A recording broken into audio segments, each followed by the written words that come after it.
Hi sir. Hi మా. పోసాని గారు arrest అయ్యారు కదండి సార్, దాని గురించి మీరు ఏం చెప్తారు సార్?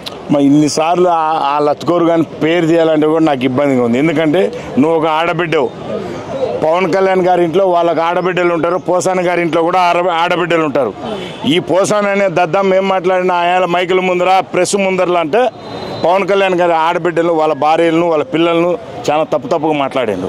ఎందుకంటే ఈయన షూటింగ్ పోయిన సమయంలో వాళ్ళు ఏదో చేశారని వీడేదో ఆడ కావులు కాసుకొని గేటు దగ్గర ఉన్నట్టుగా ఏదో వీడు చూసినట్టుగా మాట్లాడిన మీడియాలో చాలా తప్పట్ల. ఒక ఆడబిడ్డ నీకేమైనా రాజకీయంగా ఉందా?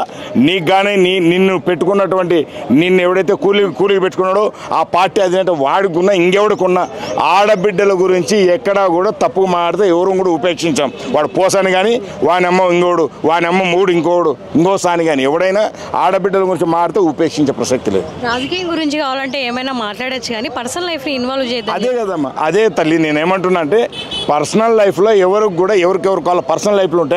ఆడబిడ్డల్ని అక్క చెల్లెమ్మల్ని ఇంట్లో ఉన్న పిల్లల్ని వాళ్ళని కించపరిస్తే ఉపేక్షించే ప్రసక్తి లేదు. కాబట్టి దాని విషయంలో మా సొంత నియోజకవర్గమైన సంబేపల్లిలోనే మా వాళ్ళే కేసు పెట్టిండ్రు. మా మిత్రుడు అతను కేసు పెట్టిండు.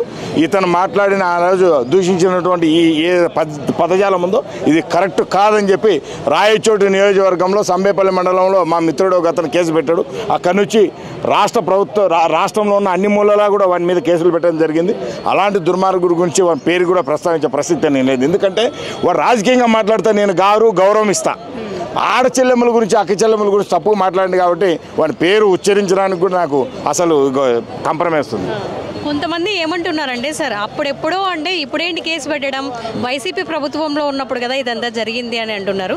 దాని గురించి ఏం చెప్తారు సార్? నేనేమంటున్నామా, వైసీపీ ప్రభుత్వంలో ఆనాడు ఉన్నదే వాళ్ళే తిట్టించినారు. వీళ్ళందరితో వాళ్ళే తిట్టించారు.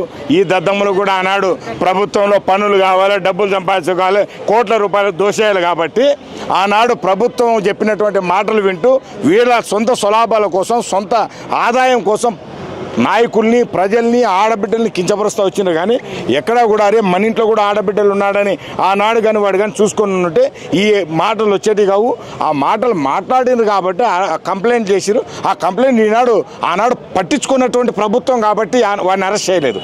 ఈనాడు ప్రజల పక్షాన, ఆడబిడ్డల పక్షాన, ఆడబిడ్డల మానశీలాల పక్షాన కరెక్ట్గా నిలబడ్డటువంటి ముఖ్యమంత్రి, ఉప ముఖ్యమంత్రి, రాష్ట్ర కూటమి ప్రభుత్వంలో ఉన్న ఈ నాయకులందరూ కూడా నిలబడ్డారు. కాబట్టి ఇవాళ ముడ్డి మీద తన్ను తీసుకెళ్లి బొక్కలేసిరండి.